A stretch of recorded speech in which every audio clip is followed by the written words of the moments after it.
Nowadays, we have all the information we could ever want. And yet, it's not like people are walking around like fully blissed out and enlightened. So Mhm. information doesn't equate transformation.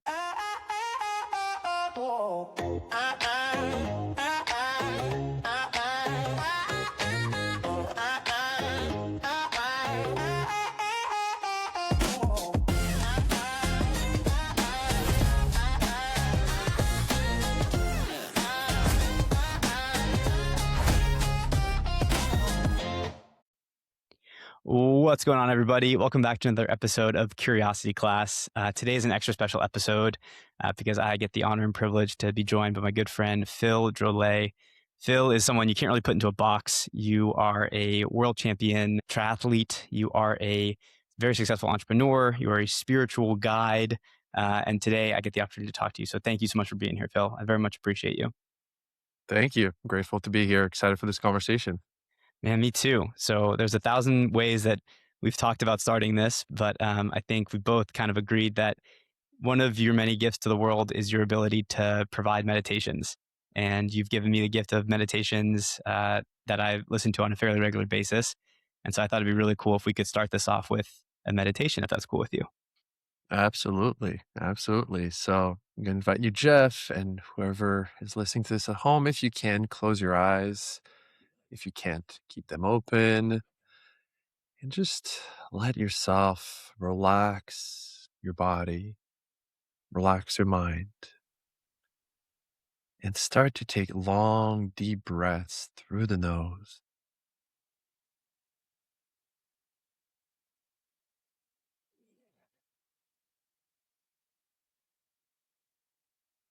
And with each breath, giving yourself the gift of slowing down.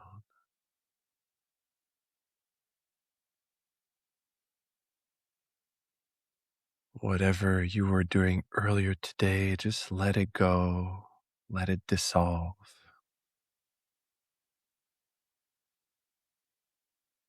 And whatever you might do later, just let it exist in the future, trusting you'll be ready when it's time. But for now, let yourself drop into the breath, drop into this beautiful, sacred moment. And let yourself shift gears from a mode of doing to one of curiosity, wonder, maybe even a little bit of magic. Allow yourself to be open to all the beauty this conversation brings to your mind, to your heart, to your spirit. And open yourself to the possibility that something you hear or feel today might just change your life. So breathe deeply into that. Open yourself. Let yourself be excited.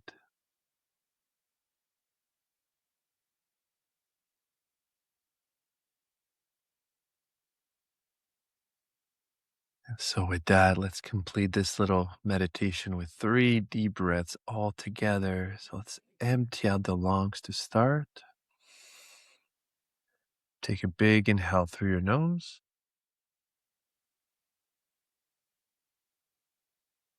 Exhale through the mouth.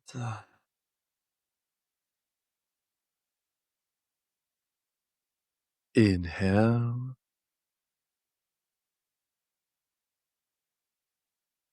Exhale.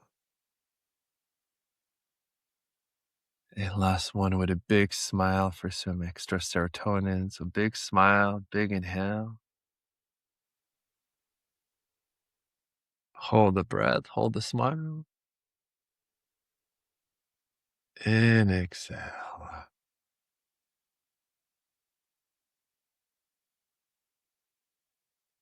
And slowly you can move your body around. Give yourself a stretch. Mm. And let's come on back. Hmm. All right. Feeling good? Dude, you are magical. Thank you. As it's actually a way I've described you to people who ask. They're like, "Wait, so?" Because full disclosure, like you've been my coach for a number of months, and yeah, we worked together like on professional stuff, and everyone's like, "What? So what's the deal with Phil?" I'm like, "You ever meet people? They're just magic. Mm. It's just that's who you are, man. You're just a magical person." I feel like every time I'm with you and every time we're hanging out, it's just like I don't know how else to describe it. Well, thank you. I deeply appreciate that. And honestly, the magic comes out even stronger when I'm around you. So you play a little role in it. Thank you, man. I appreciate that. I Yeah. appreciate that. Yeah, so man, with that beautiful meditation, give people just a little bit of a background. I know you can't put your life into a couple sentences. It's crazy, but maybe tell people what you're thinking about and what you're into these days. Mm. Yeah. Well, in this very present moment, as I'm looking over my screen, I see a beautiful lake covered with snow, and I'm in my hometown of Saint Bruno in Quebec, and really embracing like deep winter mode, which is new to me because I spent more than a decade escaping Canadian winter and chasing the eternal summer, that kind of thing. And last year came back and spent my first winter here, and this is my second one. And really opening myself to the gifts of winter, and that each season has its own flavor, its own essence. And for me, winter is simplicity, it's slowness, it's kind of like a permission to chill, which feels like in our world is extra powerful. When we slow down and we simplify things, all of a sudden everything becomes clearer and more alive, in a way more magical. So that's kind of my vibe, and I can be a pretty intense guy, so this is like pretty radical for me, but it feels amazing right now, to be honest. And what are some ways you're embracing winter? Like, what does that mean day to day? Well, honestly, I'm really enjoying playing ice hockey at the local rink, like outdoor rink with the 12-year-old kids from my town. Like, that's probably my favorite thing. And they're so good at skating. I only learned to skate like later in life. I'm not very typically Canadian in that way, but I love hockey. So I'm this big, awkward dude who's pretty strong with good cardio. And there are these like quick, agile dudes, but they're small and they're weak. So it's like pretty even.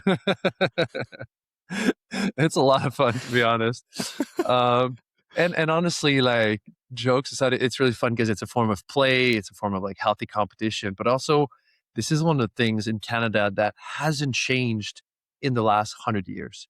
Like our grandfathers used to go to the local outdoor rink, throw the sticks in the middle, you throw the sticks on both sides, you make teams and you play. And like everything about society has changed, but that hasn't. There's no technology involved. It's not complicated. It's just like simple and sweet and fun and nourishing. So really enjoying that a lot. Spending a lot of time with my family. My mom lives in the same building as me. So that's really sweet. My dad lives just across town, like 5 minutes from here, and hanging out with my friends I grew up with. So a lot of like wholesomeness, I would say, like not chasing fancy, spectacular, crazy stories, just really a lot of sweetness. And that feels good right now. Yeah, man. Well, and also it's cool because you've done so much of the chasing epic stories, and Hmm. you've really accomplished a lot of those epic stories. So it's really cool to kind of see the other side of like the yeah, more like you said, wholesome and more like I don't know, this side of it. So that's really cool. Exactly. Exactly. And I think, we all kind of gravitate more towards one or the other. Like some people are always chasing the big adventures, the big epic stories. And I would kind of put myself more in that box or in that category. So for me then to just embrace simplicity and just kind of be a normal guy doing simple things, but doing it with a lot of love and gratitude is so amazing. Just the same way that if someone's been living a more kind of wholesome, simple life and they choose to step outside their comfort zone and do epic stuff, it's going to be really energizing. But yeah, I think in this day and age, simplicity is really like underrated and extremely powerful. And I was actually thinking about that this morning. Like to me, simplicity is the precursor to magic because when we're Mm, overwhelmed and everything feels too complicated, the magic goes away. But when things are simple, it's like all of a sudden there's space for the magic to come, and I'm in that mode right now. I know you mentioned that it was, literally the season of winter, so that's maybe Mhm. some of like the impetus for starting this. But was there anything else in your life that like what garnered the change in season, so to speak, above and beyond being at winter? Well, yeah, well, I mean, like the fact that it's like minus 15 Celsius and snowy outside is like it's very real.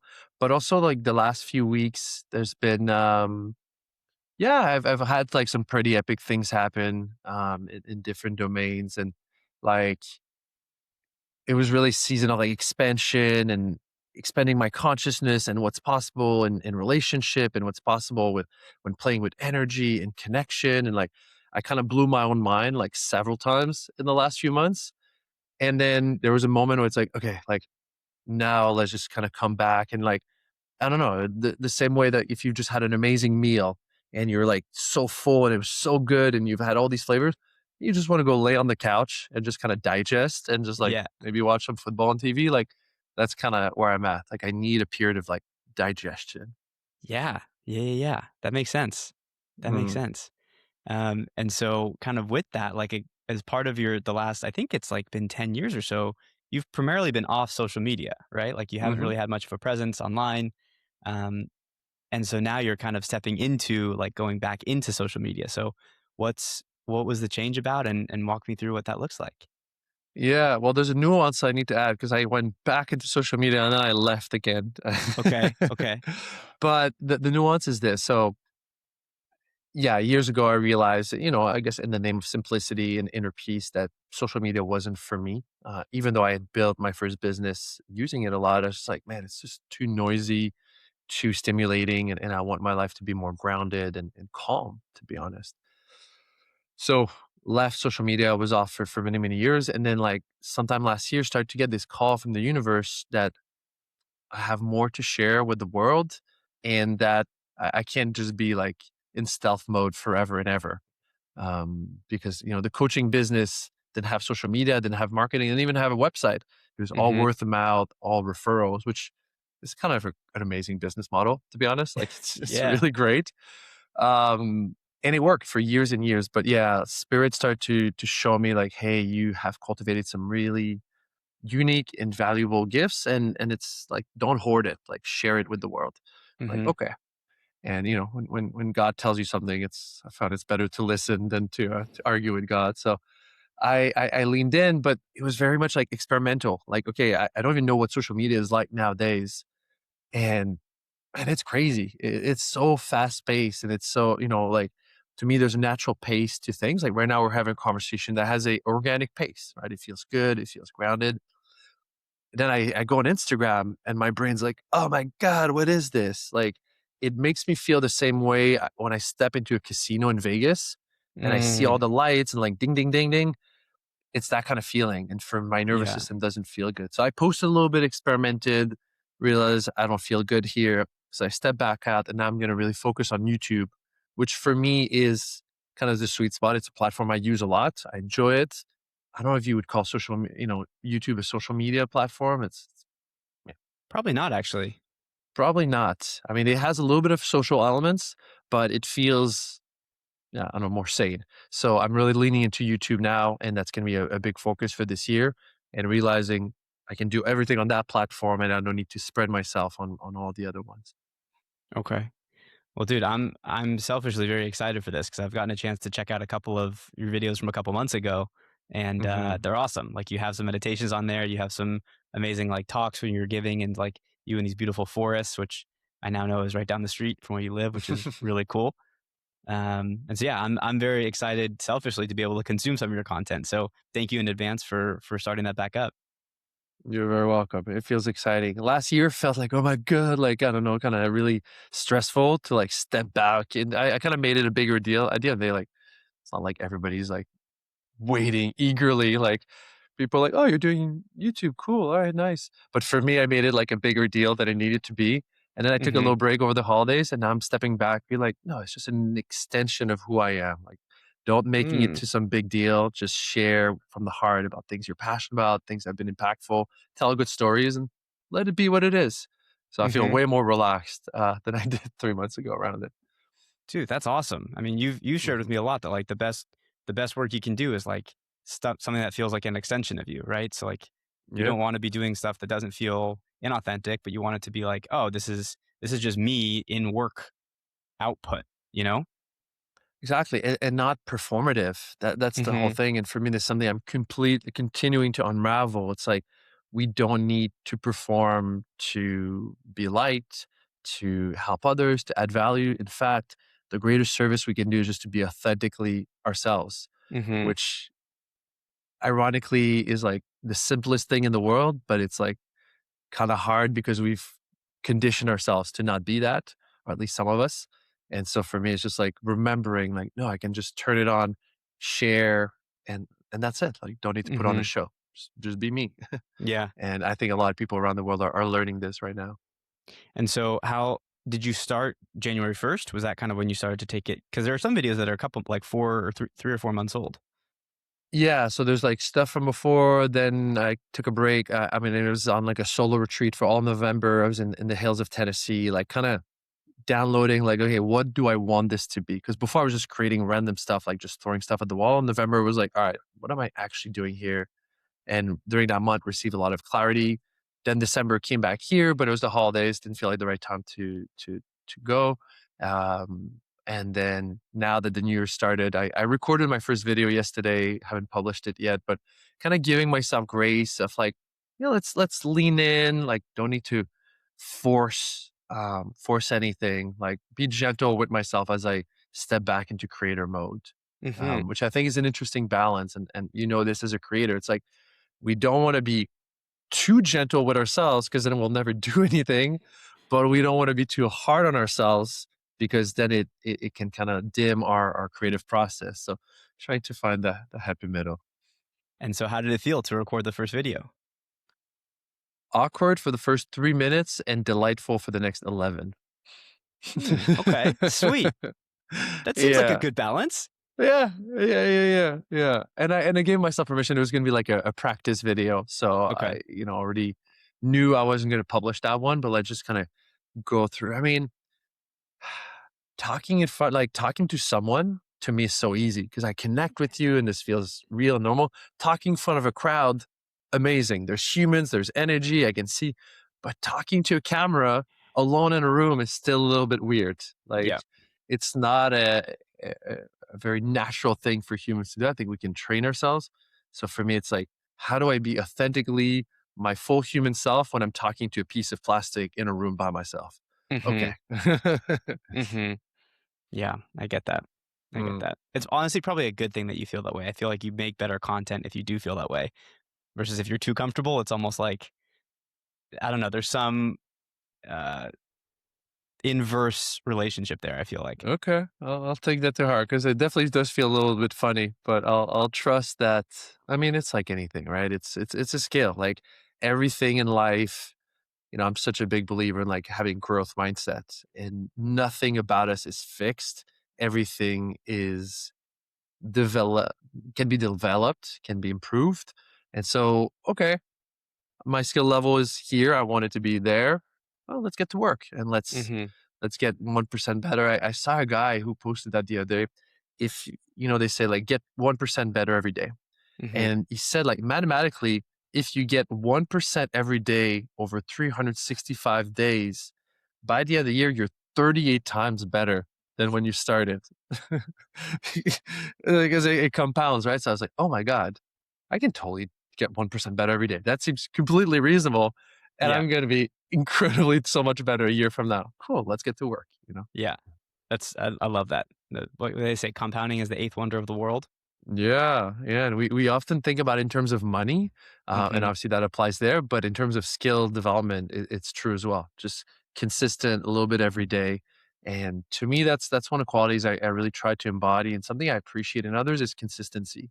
Mhm. Um, it's not a sexy quality. It's not Instagrammable, but if we can be consistent and not like big spike of motivation, get like lost for 3 weeks. No, just like show up, Mhm. do the work behind the scenes. No one knows about it, but just falling in love with that process of just improving Mhm. ourselves a little bit every day, amazing things happen. And people are like, wow, how'd you do that? It's like, well, I just worked on it like a little bit every day. And Mhm. to me, in a world that can sometimes feel confusing, that's something that's like very grounding. It's like, okay, this Mhm. I can wrap my head around. Cool. I'm gonna do it. Dude, I love that. I love Hmm. that. And so the topic, correct me if I'm wrong, of the channel, like the overarching theme is like practical spirituality, right? Hmm. Yeah, yeah, So and I think what I'm gonna dive into is like helping people master the art of transformation. In this idea that information is more available than it's ever been. Like, 100 years ago, if you wanted to like learn something, you have to go find some like sage or, somehow go to a- acquire a book, which was like really difficult at the time. Nowadays, we have all the information we could ever want. And yet, it's not like people are walking around like fully blissed out and enlightened. So mhm. information doesn't equate transformation. There's a whole process in between. And I feel like that part doesn't get talked about. There's like all the information, and then there's like, but I'm still stuck in the same patterns. I'm still struggling. I want to talk about that middle part. Like, how do you take these teachings, this knowledge, and implement it, embody it, master it, day in and day out? And I think that's the missing piece, and something that I think I'm pretty good at.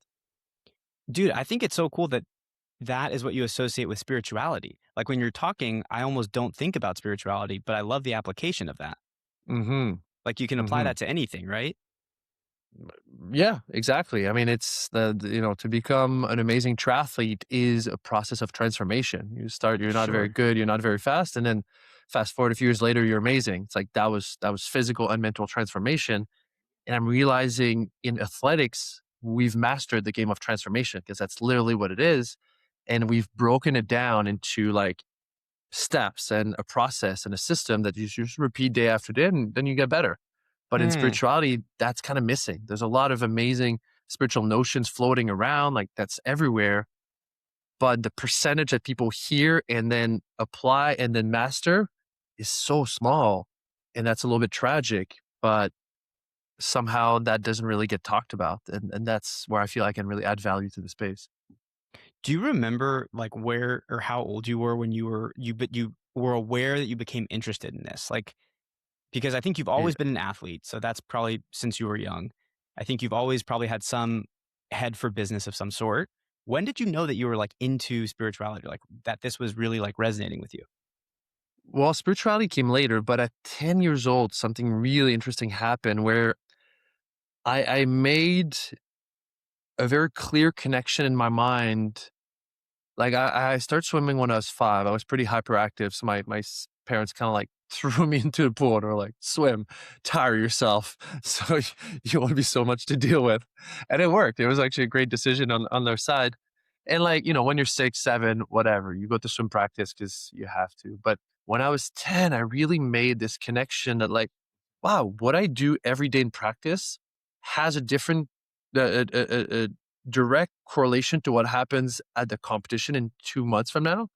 And that has a correlation to if I win medals and I get to go on like cool higher level competitions. And like, so I was able to connect the choices I make every day to the quality of my life a little bit down the road At 10 years old? at 10 years old. Wow. And it became very clear. Like, oh my God. And once you understand that, then like going to practice is not some like chore or something. It's like, it's exciting because it's like I'm investing in my future quality of life. And cool, like the return will be super positive. I didn't think about it in those words, but like that was the idea. And Yeah, when that yeah. clicked, I was like, oh my God, this is so fun. And then I was never the same after that. And I've always looked at life through this light. What I do now directly impacts how good my life will be tomorrow and the days after. But if I do it now to the best I can, it brings me instant gratification. Not like instant gratification the same way if I go eat a hot dog, but a satisfaction of like giving my best, showing up, feeling I'm getting better.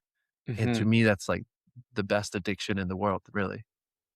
That's so cool. So every day when you're practicing whatever your craft is, like you have that almost like you feel the benefit of the future benefit in the moment that you're practicing. Exactly, exactly.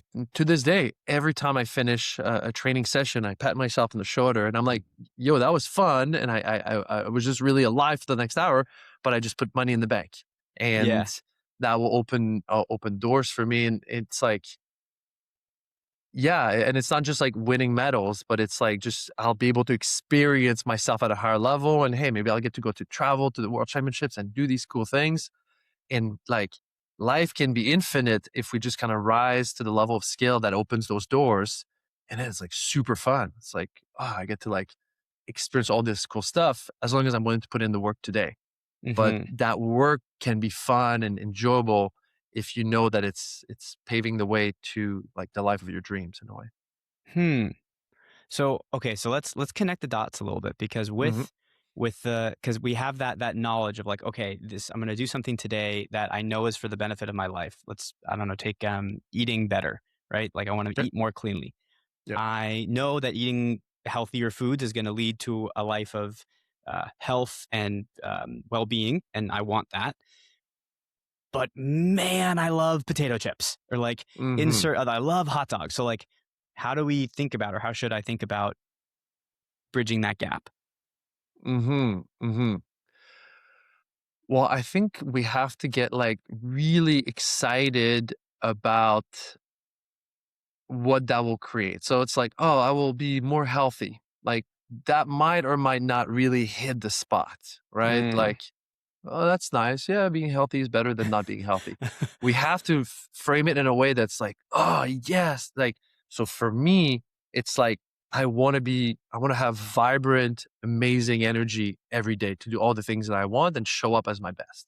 Like Mhm. that really matters to me because why would it not? So that really fires me up. So it's not just like, "Oh, I wanna be healthy." No, no, I wanna be, like, vibrantly alive and fully, myself in every Mhm. moment. Mhm. And the fuel I put in my body has a direct correlation to how I feel today and how I feel tomorrow. If I eat a bag of chips, sure, it might kinda feel nice in my mouth in a very temporary way, but then I'll have a bellyache and my quality of energy will degrade over time. Mhm. Like, no, that sounds terrible. But if I have a smoothie, and also like that's the other thing too. It's like we have to make sure that the things we do today, if you have to do something you hate today in order to have something you like tomorrow, that's tough. That's a tough sell. Mm. Mm, mhm. Mhm. But for me, I eat super healthy. But if you followed me around all day, every day, you'd be like, you'd see me excited about the thing I'm about to eat because I make it taste good, right? So my smoothie is freaking delicious and it has like, 12 superfoods in it.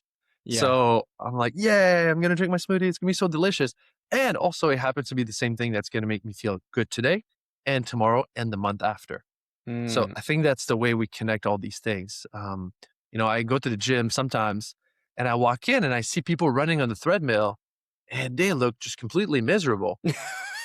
I'm like, "Well, yo, why are you doing that? Like, that just looks horrible." And, like, I'm sure they have to fight a battle to get themselves to do it too, and they're like, "Oh, well, it'll be good for me." So, Right. what can we do today that is enjoyable and, like, lights us up in the moment, that's gonna make us feel good today, and that aligns with our goals and our dreams? That's what we're trying to figure out. So, Got it. back to the original thing, yeah, eating healthy, like, yeah, chips are pretty good, but like an amazing salad with like amazing homemade dressing and maybe like some grilled salmon on top of that, that's even way better than chips. Like that Right. actually Right. tastes better if you enjoy like good flavors. So yeah, how do you make the thing good today that connects with your future? Dude, that's awesome. I feel Hmm. like that at least with food, I've never thought about it like that, but that resonates. Yeah, Hmm. I'd buy that. Yeah, I'd buy and that. the same applies to, like working out, like find a thing that lights you up. Like, okay, Mhm. maybe going to treadmill doesn't light you up, but going to a Zumba class, maybe that's your jam. And you're Yeah. like, yo, I love to do Zumba. And you finish your Zumba class and you feel more alive than when you started, Yeah. not like, oh my God, this was the worst 30 minutes of my life on that freaking treadmill. So how do you think about, cuz like obviously some things are inherently, or maybe this is an assumption, but some things are like inherently kind of boring, or like they don't let you up. Taking out the trash, right? You Hmm. got to do it. It's part of life. So how do you think about those kinds of things? Is that like, okay, not everything lights me up. And like, that's okay. Or like when Mhm. you're taking out the trash, are you like stoked? Like, oh, I get to walk outside. And Let oh, me tell you my strategy about joyfully taking the trash. Never shared this publicly, but it's time. Uh, no, man, there's like a small percentage of things that we just gotta do. But even then, right? Like for me, like I don't like cleaning. I don't like doing the dishes. So I save it all, like just dishes just pile up in my sink all day long, and then at night I get in a mode. I put some like nice relaxing music, and I'm like, cool, let's clean up the space. And I know that one, it's kind of boring, so it helps me fall asleep faster. Like I do it before bed, so that helps. And then two, I really love the feeling of going to bed with a clean space and waking up with a clean space. And I'm just hmm gonna batch it. So it's just like, hmm okay, there's like a pair of pens like lying on the floor over there. We're gonna pick that up. Like just get in a mode and just get it all done. So I think, yeah, for those more boring tasks, like every Friday I have like admin time where I'm gonna do like 2, 3 hours of like cleaning out my inbox, doing all these like life maintenance thing. Just like put on some good music, get it done. hmm And then for like stuff around the house, same thing. And I think I don't know if it's the same for you, it's hard for me to get into it. Like I'm never gonna like get me pumped about doing the dishes or taking out the trash. But when I'm doing it, I mean it's not a big deal. So hmm it's hard to get into it once you're doing it. Once you're cleaning, you're like, oh, let's keep cleaning. Let's make this Yeah. place look good. So Yeah. I think it's like getting in a mode, getting as much of it done, and then yeah, moving on with your day or going to sleep in my case. Helping yourself go to bed. Yep. Dude, what does a day in the life look like for you these days? Like, Mm. what is a Wednesday? What does a Thursday look like? A day where you're not traveling, Yeah, you're well, at I'll tell home. you. I'll tell you about my day today because it's kind of like a typical day. So today's what's Thursday. Thursday. Yep. So woke up at 6:30. The first 2 hours of my day are always some sort of spiritual practice. So pretty robust. Um, so a little bit of meditation, then some spiritual reading. Then I go for a walk around the lake. And as I'm walking, I'm kind of breathing and doing some like mental exercises. Come back, journal a little bit, do a longer meditation. So like pretty substantial amount of spiritual practice. But for me, everything I do in the morning, like I enjoy it. It's not none of it is like, I gotta do this. It's like, no, I love meditating. I love journaling. I love reading, love walking. And like by the time it's 8:30, I've done all these things. I jump into cold shower. That's kind of like the on switch for like more external facing Phil. hmm And yeah, by the time I finish this, I feel amazing. And of course, for someone listening at home, you don't need to do 2 hours. Like that's on the kind of like higher end. But even taking like 30 minutes of intentional time in the morning to do things that like nourish us, that make us feel centered, like to me, it's the best time we can invest because it hmm changes the whole complexion of the day. Um, then after that, had a call with a client for an hour. Now we're talking for an hour. Then I'm going to go run for an hour. Today's a recovery day. So just 60-minute easy run out in the snow. Just, I don't know, just taking in the fresh air, the fresh, cold Canadian air. Then I'm going to take a little nap, do a little bit of admin work, have another client call at the end of the afternoon. So that's kind of like my work day. And tonight, in a very Canadian fashion, I'm going to go play some ice hockey at the local rink with the kids. And I'm going to watch the Montreal Canadiens kick some ass. And I'm going to go sleep. Do the So dishes that's first and then go to sleep. yeah, watch Yeah. the game. And I'll be too excited from the game, so I'll need to calm myself down. So I'll do the dishes as a way to wind down, clean up the place, and then go to sleep. That sounds like a great day. That's a Yeah, pretty kick ass Thursday. yeah, and for me that's an example. It's for me that's a simple day. Like there's nothing crazy fancy. I do my spiritual practice. I have a few work calls with people I enjoy, um, people I love working with, where I get to be fully myself, get to work out, take a nap, play a little bit of hockey, watch some hockey. Like all simple, wholesome things that really work for me. hmm And what's most important is like it doesn't feel overwhelming. I used to try to fit as much in a day as I humanly could, like this idea of like, oh, you only get one life to live. You got to like make it count. And I've realized it's better to do less with more presence, with hmm more, yeah, just presence. than try to do more but feel rushed and like Mhm. hurry through life, you know? Yep. 1,000%. Mhm. 1,000%. I'm gonna ask you a big question, so you can marinate on it if you like. Mhm. When you say spirituality, when you say the universe, you mentioned the universe, you mentioned God. Like, what is that to you? Do you believe Mm. in God? Do you believe in the universe? How do you think about those concepts? You know, when you said, "I'm gonna ask you a big question," I was like, "Yeah, try me." And then you asked this, I'm like, "Damn, that is a big question." What is God? Oh my goodness. That is a big question. Alright, well, I'm gonna go meditate for 20 minutes, and then I'll come back, and we'll pick it back up. Does that work for you? Well, obviously, I've thought about this, and I'll start by saying it's one of those things that's hard to put into words, and feels Mhm. like language is limiting, but I'll do my best because it's what we have. To me, God or the universe, I kind of use that interchangeably. Mhm. In my mind, I think more about God, but that word can be charged. So in certain contexts, I'll use the universe because it's a little bit more like uh, in French we say passe partout. It means like it can fit in any situation. Sure. But God, the universe, to me, it's a field of loving intelligence that organizes all things and creates all things. So it's not some bearded guy in the sky. It's not. It's literally just a field of loving intelligence of which we are a part of, and that literally we emerge from and go back to. Um, and yeah, it organizes things that we can't. It's like there's things we can control, but there's so much going on all times. It's like this field of loving intelligence is just kind of keeping the whole thing running and ensuring that every morning that the sun rises and that your heart keeps beating and that somehow your hair keeps growing. I mean, mine a little bit less than yours, but it's like and most importantly, like without getting too theoretical about it, because it's like, what is God?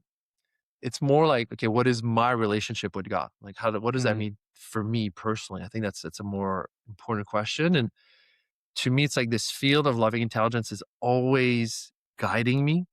It's always supporting me. It's always putting the right situations in front of me, whether they'd be like these beautiful, delightful moments like this one, or more challenging ones that are like uniquely created for me to learn a lesson, to evolve in some way.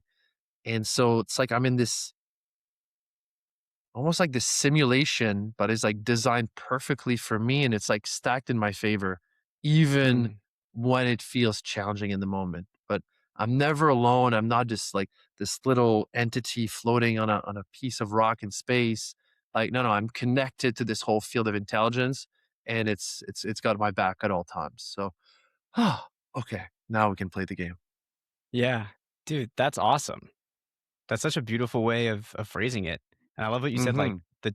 the chips are stacked in my favor. Mhm. Like, what a beautiful way to live, like, go through your day and go through life is just be like, dude, I haven't, like, someone has my back, you know? Yeah. 100%. And the crazy thing, once you kind of combine that with quantum physics, like the more we're understanding the quantum world, the expectations we have and kind of what we believe about reality creates that reality. And this is Mm. not just some like positive thinking stuff. This is like the double slit experiment is literally that. The expectation of the observer affects the observed, affects what actually happens. So in concrete terms, what this means is like if we believe that the universe or like is this like hostile place, then we kind of create that, we see that, and that's the world we exist in. If we believe it's neutral, it's not good, it's not bad, like it's just yeah, there's just like the laws of physics and it is what it is, then that's our reality. But the more I choose to believe that the world is that the universe, that God is supporting me, is guiding me, is loving me, the more I experience that. And Mhm. that's actually the reality I step into. So, Einstein once said the most important question in the universe is, do we live in a friendly universe or not? And our answer to that question dictates what is actually true for us, you know? Hmm. Einstein said that? So it is, so it's said. That's Ah, I that's didn't know that's that. That's really that's that cool. attributed. The most important question is, do we live in a friendly universe or not? Because literally everything Wow. else in our life, is downstream from that in a way. Yeah. Wow. I'm gonna have to think about that a lot. Yeah. Hmm. I'm curious for you. Do you sense that the universe is hostile, neutral, stacked in your favor? Like, what's your orientation towards that? I've never thought about stacked in my favor. I feel like I'm an optimist by nature. I feel like generally see like the good in things and the good in situations. And so I tend to believe that like I want to be as open minded as I can. But I heard this great quote. It was like, you don't want to be so open minded that your brain falls out. So like I Mm, feel like I am very optimistic, and then I also believe that like there is some hostility in the world, and that also people are inherently good. mhm, I think if I had to break it down, like I think there people are inherently good. There is hostility in the world, and like I go through my life primarily focusing on like the people are good. I think mhm, is if I had to sum it up, mhm. Fair. Yeah, because and it's it's hard for me to like look at history and be like, oh, the world is so the universe is beautiful. You know, and on the other hand, it is easy to look at history and be like, oh, the universe is beautiful because like look at how far we've come and all this stuff. But um, I don't know. That's a fun. yeah, I mean, we could go deep into this one, and ultimately something I'm coming back to again and again is like, I don't think about the world, I think about my world. Because Mm, there's no the world. There's literally as mm-hmm. many worlds as there are humans on this planet, because we Sure. all live and create our own reality. So I don't watch the news. I'm not on social media. Like, frankly, I don't know what's going on in the world, and I don't really care. Mm-hmm. But in my world, there's a lot of beauty, there's a lot of love, there's a lot of grace, there's a lot of positivity, and that's the world that I choose to live in, and that's how I get to influence the larger world, as well. And Mm-hmm. so, yeah, I've realized, and that orientation might not work for everybody. Like, some people feel a necessity to know what's going on, and but for me, I'm like, I do better when I kind of bring it back to like my world, my Mm-hmm. reality, and let that be as beautiful as it can be, and let it operate with its own laws of physics, so to speak. And if I do that, that's when I feel best, and that's when I feel like I'm actually having the greatest contribution that I can, by kind of beaming out that energy outward. Yeah. Yeah. Well, I mean, to your point, right? Like, how many people go through their day pissed off of what they read on the news and then are mean to everyone they interact with, right? Exactly. Versus if you're focusing on yourself and like, okay, I'm going to just be a nice person to everybody I meet. And that's Um, it. yeah. That's it. And to me, that kind of goes back to that simplicity. It's like, man, to track everything that's going on in the world, and oh my god, it gets so overwhelming so Overwhelming. quick, Yeah. and takes us away from the thing we control, which is like how we show up, Hmm. for ourselves and the people around us. Like, Hmm. that's really our leverage point. And whatever takes us away from that and makes us feel out of sorts and disconnected from love, probably not helping. And Hmm. for me to have kind of my blinders on and to simplify my life and be very deliberate with like what I let in, and how I cultivate the garden in my mind, I've found to be the best strategy. And once again, might not be the same for everyone, but I get the sense that most people would benefit from like paying a little bit less attention to what's out there and a little bit more attention to what's in here and what we Hmm. can impact moment to moment by just our Hmm. presence, our energy, our care. Totally. Dude, it's like you read my mind. What's so okay, speaking of the garden of your mind. So I think you've explained this topic as like, yeah, your mind is a garden, so be really careful with what you let in and what you cultivate because what Hmm. you let in, what you plant, so to speak, will grow, Yep. right? So what do you, day to day let in? Like what is the stuff that you do consume, that you do, you mentioned spiritual books. Are there other books you like to read? Do you read fiction? Do you listen to podcasts? You mentioned music, of course, Montreal Hmm. Canadiens. Yep. What is the stuff you do let in? Yeah, yeah. So, well, first of all, a lot of silence. So a lot of time where there's nothing I'm letting in. I'm using that time to cultivate my direct connection with God or with Source. And to me, that's the most important thing I can do. Um, so lots of time where there's no stimulation, there's no conversation, there's no noise. There's just like like, yeah, this internal cultivation, which I think we all know deep down is useful. Um, but a little bit radical. So even like in practical terms, like when I'm in my car, yes, I can turn on the radio. Yes, I can listen to podcasts, or I can just practice presence and just Mm. like, driving and like breathing and just being with the experience of driving. And I'm trying to do more of that. Um, which once again, as the world becomes more noisy, silence becomes more valuable, Mhm. in my experience. Now, back to your question. Okay, I still do. I'm not just like silently in a cave all day, so there's still some input that comes in. Um, but yeah, so every morning I read some sort of spiritual book and just let myself kind of immerse in this beautiful wisdom, and then I'll take this and I'll go for a walk and I'll meditate on what I just read. So I don't want to just read and forget it. I'll read and then go walk for 15, 20 minutes and just either think about it or take one notion and turn into a mantra. And like, Mm. so this morning I was walking and then with each inhale, I was like, I accept. And on the exhale, the love of God. I accept the love of God. I accept. And just repeating that, I don't know, like 300 times and feeling that. So it's like what I'm letting in my garden, what I'm watering is just this one idea of like really accepting the love of God. And now I'm like planting that seed more and more, with each breath, with each step on my morning walk. And that really goes a long way. Um, and like when I'm making my smoothie, I'll always put on some sort of like spiritual thing from YouTube. Like I have a few different teachers I really like, and they have these like 10-minute things. So Mm. just while making my smoothie, receiving 10 minutes of just amazing wisdom, and not just the wisdom, but the energy that they emanate. Mhm. Getting ready to go to India pretty soon. So I'm listening to some like amazing Indian teachers and like living saints, and that's like a new exploration. But I'm like, wow, like how amazing is it that I can go on YouTube, click and receive like the energy of these amazing beings. Like what a time to be alive. But the really important thing is like I try to not consume too much of it, but really receive it, because it's not a game of just like how much information can we let in. And I think that's something we have to be mindful of, even if we're consuming like positive stuff. It's like if you listen to a podcast for an hour and a half, that's a lot.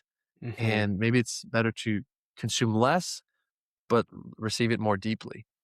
um yeah, and music, I really love hand pen music these days, so like or classic piano, just like nice instruments with no lyrics or very calm. Like, yeah, I think I'm realizing this. I try not to let into too much, and then with conversations, like steer it with the kind of conversation we're having right now.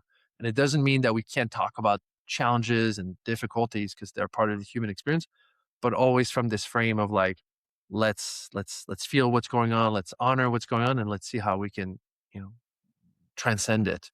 So yeah, meaningful, beautiful conversations. Hmm. Dude, I love that. I love that. Hmm. And I feel like there's a probably a million things I could ask you and we could talk about. And I very much appreciate you coming on and yeah, taking the time to share some of your wisdom. As the YouTube channel grows, do you want to share it with people? Where can people find it? And yeah, what's it called? And how can they get more of It's you? yes. So it's called Phil Drolet, just like me.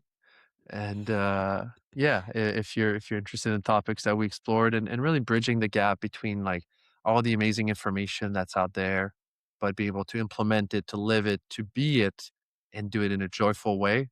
That's really what I'm feeling inspired to share these days, and what I'm focused on in my everyday life. And yeah, would be happy to share more.